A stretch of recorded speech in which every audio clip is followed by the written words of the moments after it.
So you might have noticed that your son or daughter is receiving grades in a different way than you did when you were in school. Over the last 4 years in Fountain Fort Carson School District 8, school leadership, district leaders, and teachers have been shifting the way that we assign and report grades. So I want to take some time today and really help everyone better understand why we're doing this and what it might mean for you. There are 3 problems that happen in a system that's built around points that we will focus on today. Number 1, if you have 10 homework assignments and you get a 0 on one of them, you have to get 100% on the next 9 assignments for your set of 10 assignments to be an A. That just doesn't feel fair to kids who have worked so hard in so many different areas. We also know that colleges are starting to shift the way that they create admission practices and are relying less on test scores and much more on indicators and skills than they have in the past. So we want to do our best to accurately report academic performance and abilities. So let's consider the impact of grading that uses a 0 to 100 point scale. Imagine student A at the beginning of the semester. On their first test, they earn a 40. On their second test, they earn a 40. On their third test, they get a 70, and on their fourth test, they earned a 90.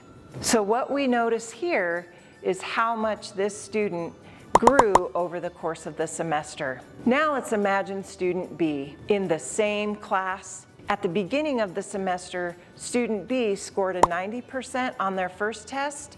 On their second test, they score a 70. On their third test, a 40. And on their last assessment, they score a 40. So what we observe with student B is academic performance has really decreased over the semester. 2 very different learners. We have a student who's really growing and another student who is really struggling. The situation here that really challenges us, though, is that both of these kids in an average or 0 to 100% grading system would receive the exact same summative score. And that to us just isn't acceptable. So the last concept that has really been a struggle for us when using a point-based grading model is how we offer students a chance to re-perform. So imagine a student has an essay or a test or a lab and they don't do as well as they would like to the first time in a point-based model.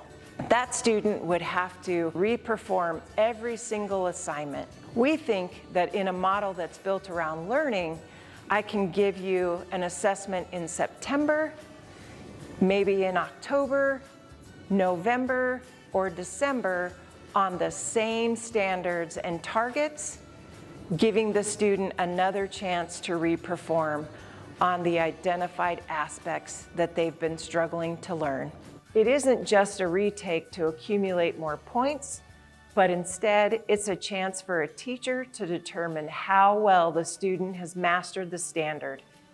As a result, we no longer place emphasis on the accumulation of points or on assessment events. What really is important is how well the student is able to, over time, show success on those targets and standards. And we think this idea of re-performance is a much better way to give kids second chances, because we understand not every kid comes to every assessment and performs at his or her best on that day. So we believe that an evidence-based model of grading is a better solution to this problem.